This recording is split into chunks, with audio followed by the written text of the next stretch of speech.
Yugoslavia. Yugoslavia. Yugoslavia. Yugoslavia.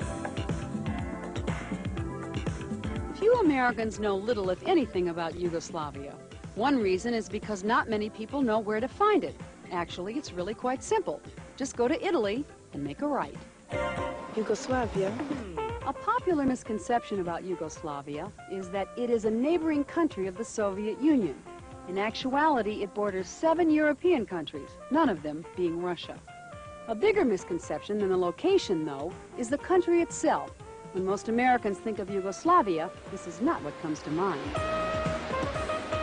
Or this. Or this.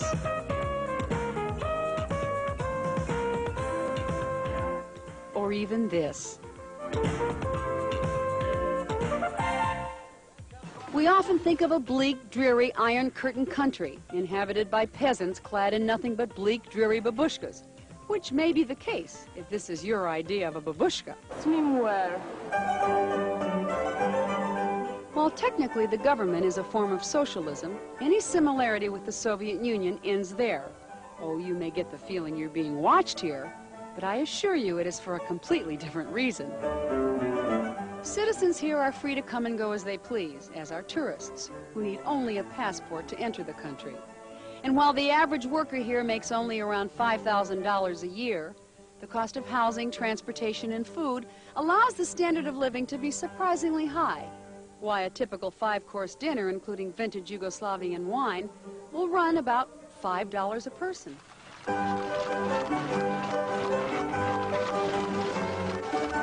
The country itself can best be described as the best of Europe, packed into an area about the size of Wyoming. In it, you'll find the Riviera of France, the casinos of Monte Carlo, the islands of Greece, the countryside of Great Britain, the Alps of Switzerland, and Yugoslavia's own pristine lakes. Combine these all together, and you have the favorite resort destination of millions of European tourists.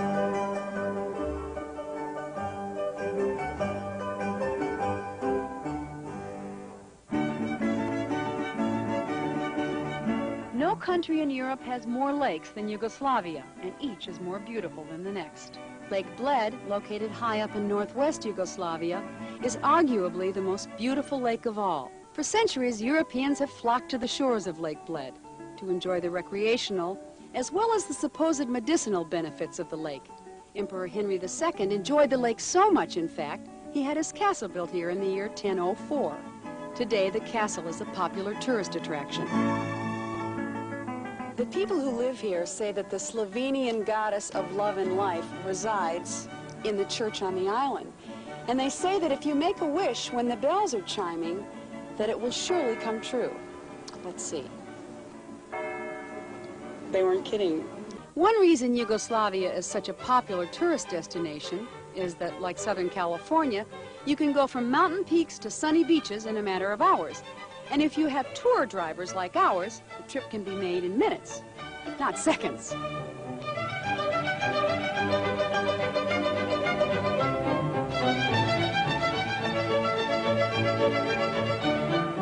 Yugoslavian Riviera really isn't that much different than the French Riviera or the Italian Riviera, except that the beaches here are rocky, they're not sandy. But they do have the sidewalk cafes and shops, and as you can see, people strolling up and down. Oh yes, and of course, they do have those things that all Rivieras are famous for.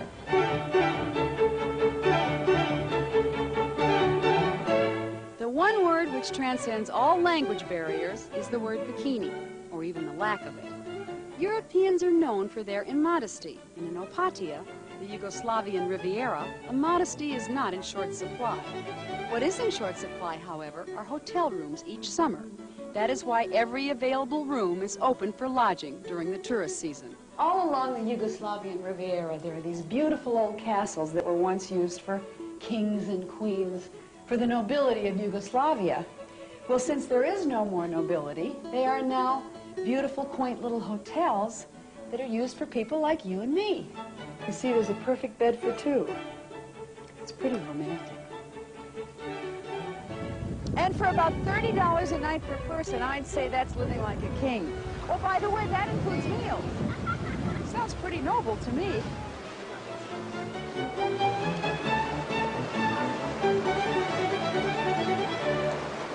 beaches during the day to the casinos at night, Opatija leaves little for the tourist to desire. And yet this is but a small part of the treasures Yugoslavia has to offer.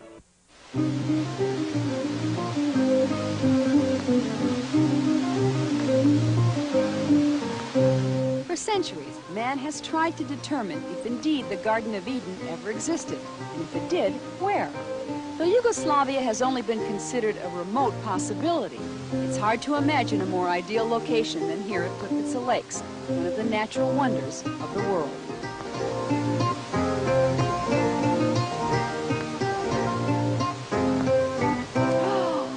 Oh, is that magnificent?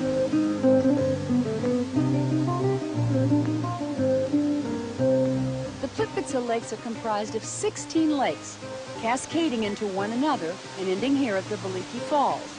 The lakes are located in central Yugoslavia, accessible only by car over hundreds of miles of mountain roads. Still, the park is filled to capacity each summer by tourists willing to brave the mountain roads for a glimpse of Mother Nature at her best. One of the most spectacular things that happens right here under the waterfalls, and one of the most romantic things I can imagine, is that every year on a certain day, couples come here from all over the world and they get married. They get a little wet, but they get married. And that happens every year on May 25th. Are you doing anything May 25th? No, he's not doing anything May 25th. This is the coastal city of Split, Yugoslavia's most popular summer resort. Split is a gathering place for Yugoslavia's most famous artists, like photographer here Stephen Lupino, as well as those still on the verge of discovery. It also is the home for the State Museum of Ivan Majstorović, Yugoslavia's most renowned sculptor and perhaps one of the finest in modern history. Split has been a cultural center for artists like Majstorović ever since the Roman Emperor Diocletian built his palace here in 305 AD. Today, the palace still stands, but instead of one man occupying the spacious dwellings, the palace is now home to 100 families. The cultural tradition, however, remains just as strong as it was some 1,681 years earlier.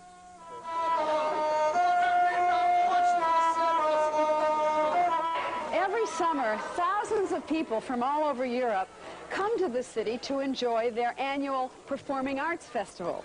And all over the city, you'll find cultural events taking place, and they use ancient structures for their stages, like here, which is a Roman pedestal where the operas are performed.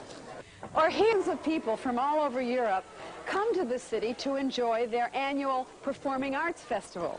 And all over the city, you'll find cultural events taking place, and they use ancient structures for their stages, like here, which is a Roman pedestal where the operas are performed. Or here, where plays from Shakespeare's era are performed. And even here, where classical ballets are performed. This used to be an ancient cemetery, but today, culture lives on.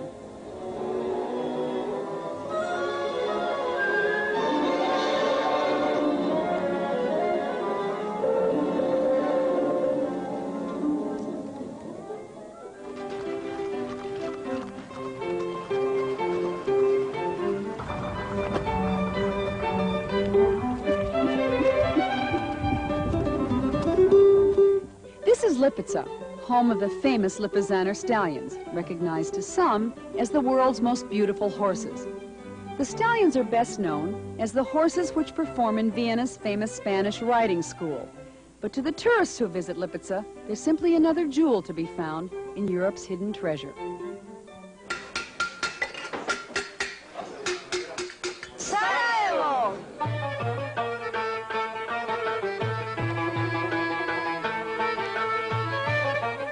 In the old city of Sarajevo, Olympic nostalgia seems far behind. Life proceeds with old-world charm and European bustle, and a few surprising Yankee touches. Hello, America. During the years of the Turkish domination, the old city was laid out so that each street represented a separate craft. Only one of these streets, the Copper Workers Street, remains today. Lots of people call Sarajevo Yugoslavia in miniature. One reason is that 4 major religions, Islam, Judaism, Roman Catholicism, and Eastern Orthodoxy have active congregations here. Though the Communist Party isn't enthusiastic about religion, quite a few people still practice. The city became the focus of world attention.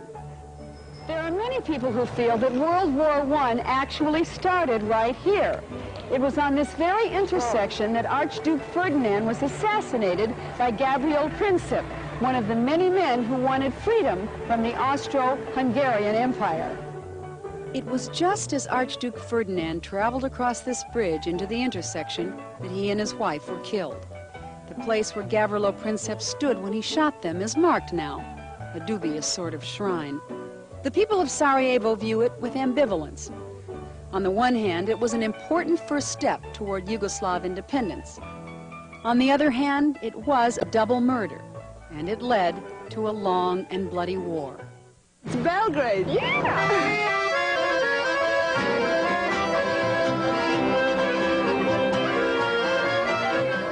Belgrade is not at all the cold, dank place we might have pictured. At night, the streets in its old Bohemian sector are closed to traffic, and a spirit of fun prevails. By day, the Yugoslavs, well, they take time to smell the roses, and evidence of their sense of humor abounds. For example, this restaurant opened for business a few hundred years ago, right here across from the church. They called themselves, naturally enough, the place across from the church, but the church protested.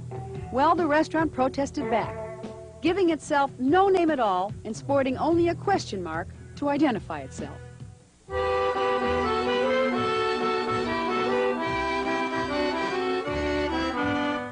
In the heart of the city of Belgrade lies a shrine that is special to most Yugoslavians.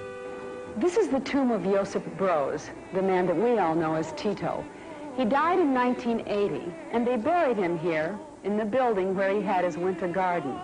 They call his tomb the House of Flowers because he loved flowers very much.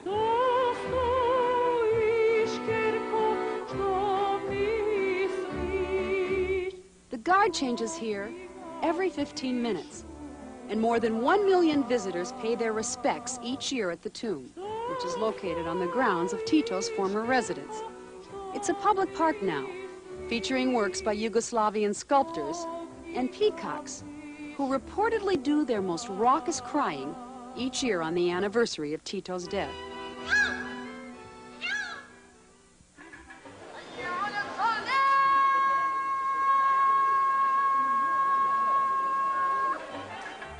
In the small town of Mostar, a Turkish architect left behind a lasting legacy, this lovely bridge. It's leaving dangerous ship.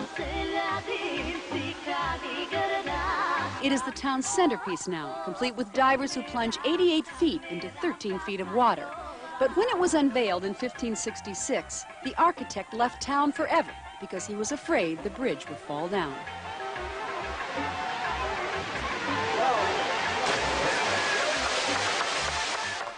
Of course, he couldn't have been more wrong. And I also found that you meet the most interesting people on the Mostar Bridge. I'm a child of Yugoslav parents, and they met in the States. They got married in the States. I was born in the States in Santa Monica in St. John's Hospital. Oh, gosh. And after living there, my parents divorced, and my mother decided that she'd be better off to return to Yugoslavia, to her family. Here in Yugoslavia, life in particular is different. It's more easygoing. There's no pressure. It's maybe I can say it's easier to live here than in the States. What kind of pressures do you think you have in the States that you don't have here? Well, I haven't worked in the States. Well, actually, in 1979, when I was the last time in the States in Redondo Beach, I worked at Foster's Freeze for about 2 months on PCH. So people work more there in the States. That's what I've seen in 1979. While here, I can't say that they don't work enough, but they work, but it's an easygoing way. I don't think that you have much strains, as many strains as maybe somebody has in America. Life is more important here than work. Yes, yes. In the United States, work seems to be more important Yes. than life. Tell me about Mostar, what you love about Mostar. What I mostly love about Mostar is this bridge, the old part of the town, the river, I go swimming under the bridge here almost every other day in the summer. Come down here and refresh myself, cool off, because here in Mostar it gets very, very hot. Come here. That's creepy! Oh, that's just unbelievably cold. By the way, Wesley Bosnish, the man who loves to swim in freezing rivers, moved from California to Yugoslavia when he was 10 years old. He's now 26 and studying English literature. I'm not going in that water. That is like ice. He'll marry his Yugoslavian sweetheart next year, and they plan to make Mostar their home.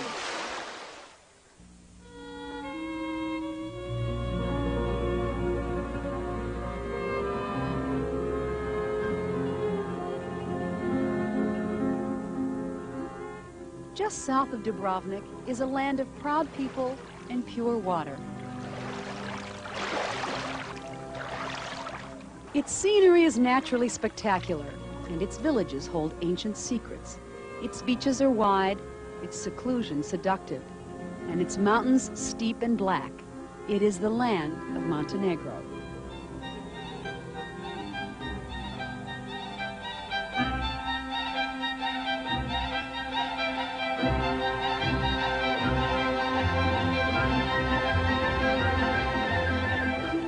Sasha, who was born in Montenegro, and I'm sure you can tell from looking at him that one of the things Montenegro is famous for is they're very good-looking men. And love and romance. And love and romance. They're also famous as being great warriors. And love and romance. And love and romance. I have to finish my lines. Wait a minute. And Montenegro has a very proud history. And love and romance.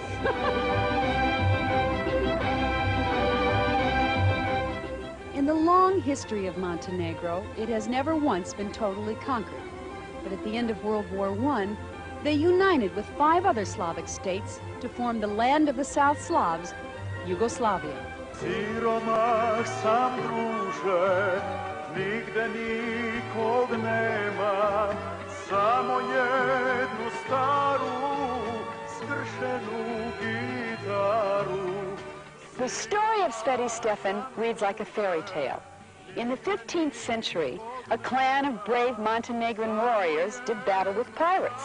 They overcame the pirates, took their treasure, and they decided to show their gratitude by building this church.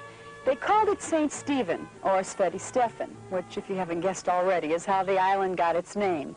And 500 years later, you can still go to church here on Sundays.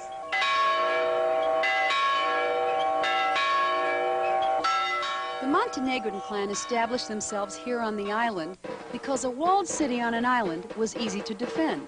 As the population grew, since building space was at a premium, the narrow little streets took quirky turns around intriguing corners, and Sveti Stefan developed an architectural style that is unique. After World War II, there were only 5 families left on the island of Sveti Stefan, and the government relocated them to the mainland.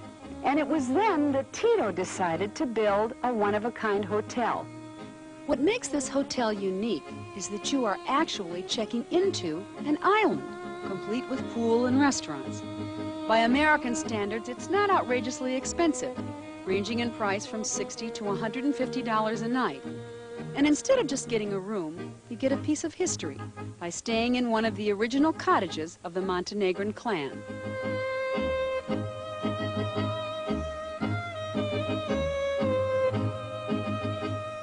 The result is a charmed little circle. It's like checking into a storybook. And I feel a little like Snow White or Cinderella, and that if I closed my eyes, maybe Prince Charming would appear.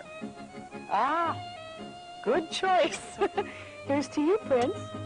And here's to Sveti Stefan and Montenegro.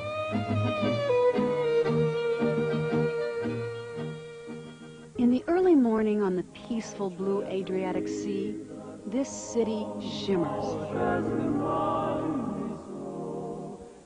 It exudes an air of self-confidence and seems to say, look at me from any angle. Stand as far away as you like, or come as close as you can. You will still find me beautiful. It is a cocky, charming city. It challenges us. It has panache. It says, go ahead. You can even look at the men sleeping on my park benches. they are beautiful too.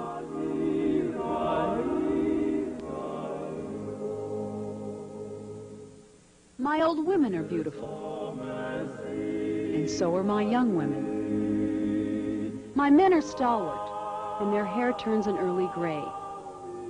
My children are spirited. My buildings are adorned with style. I am a city that is smart and relaxed and pleased with itself. I am Dubrovnik.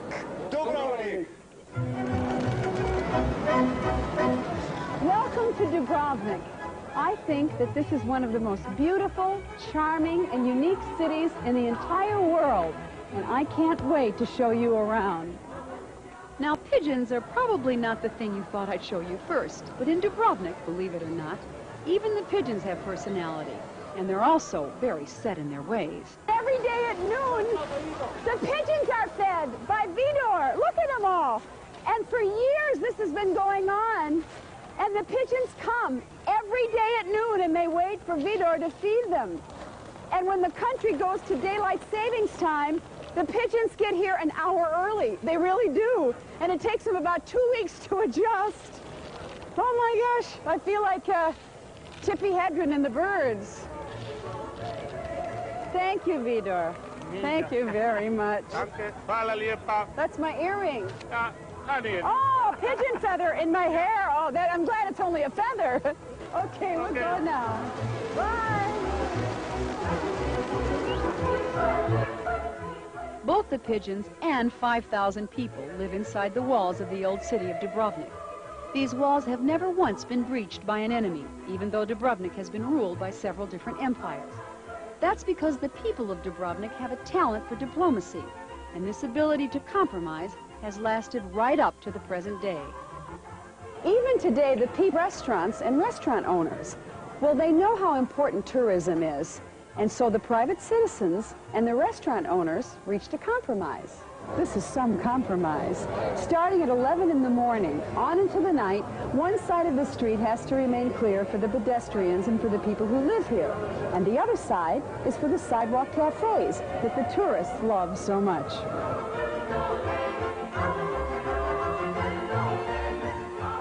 Back in the 12th century, tourists were not an issue.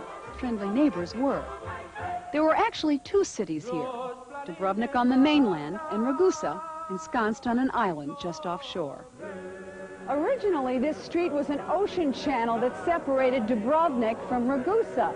But as you can see, it eventually filled in, and they became one city.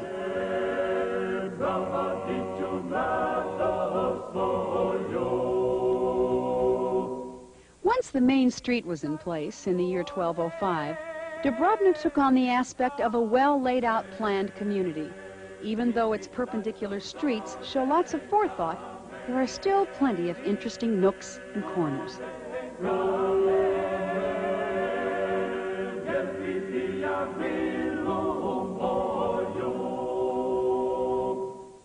Throughout the old city of Dubrovnik, there are all kinds of doors. They lead into houses, to shops, to restaurants. Now here's a door, and I bet you can't guess what it leads to. Come on, let's go see. See, I didn't think you'd guess. It's a beach. A little rocky, and it's pretty rough out there today, but I think it's pretty romantic. And this is where all the kids who live in Dubrovnik learn how to swim. Even though the water is deep and there are no lifeguards, they say the kids are protected by St. Blaise, the patron saint of Dubrovnik, who keeps watch on the city walls. St. Blaise has been good to Dubrovnik in other ways, too.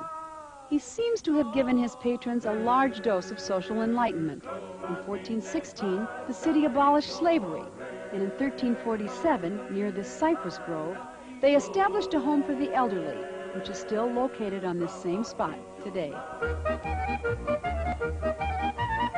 The compassion of the people of Dubrovnik was matched only by their cleverness. Inside the city walls, they built a granary with an advanced storage system to give them grain for a year in case of siege. And even by the year 1438, they had a permanent water supply. Just outside the walls, they established a lazaretto, where visitors were quarantined before they entered the city. In 1317, the Franciscans opened up one of the first pharmacies in Europe, right here in their cloister. It was so successful that it is still in operation today. Imagine that, a pharmacy that has been open for almost 700 years. Our guide in Dubrovnik was Pava Brilo, who had also guided Prince Charles when he came on tour. She was born in Dubrovnik, and so were her children, and she's naturally a Dubrovnik partisan. What is it about Dubrovnik that is so wonderful? We all keep it in our hearts. It's part of our tradition, and we are proud of its rich history, of its very smart and intelligent people. Most of the people are embarrassed. When they come for the first time, they touch the stone, and they think it's just an illusion, that it's not, that's artificial, but when they come to realize that it's a real living city with all its people, its life, they are just very, very happy.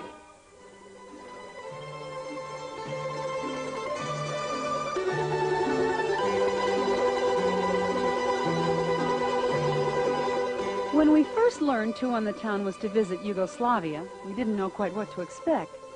Would it be like our trip to the Soviet Union, or would it be more like Greece? What would the country look like? What kind of people lived here? And would they welcome us even though we were Americans? Well, after only a few short days here, we found the answers to our questions.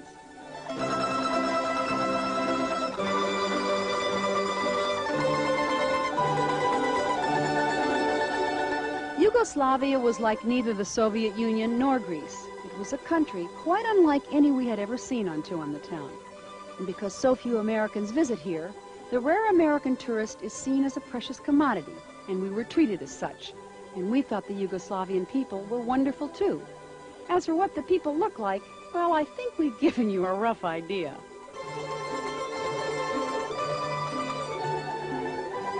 As most of you know, I have traveled all over the world on Two on the Town, and I considered myself pretty knowledgeable about our world. Well, I can't believe that I was so misinformed about the country of Yugoslavia. It's spectacular. And I think most of us have the misconception that it's dull and gray, and certainly not a place we'd want to take a vacation. Well, nothing could be farther from the truth. Although it is a communist country, tourists are free to do just about anything they want to, especially eat. I've gained 4 pounds already, and it hardly cost me anything. And one of the best ways to get to know people is to travel with them. And we have been traveling with 3 Yugoslavian guides for the past 2 weeks. And I can honestly say that they are people that I would like to have as friends. And the best recommendation is that our entire crew would like someday to come back to Yugoslavia for a vacation. I think that we have discovered a hidden treasure, and thank you for discovering it with me.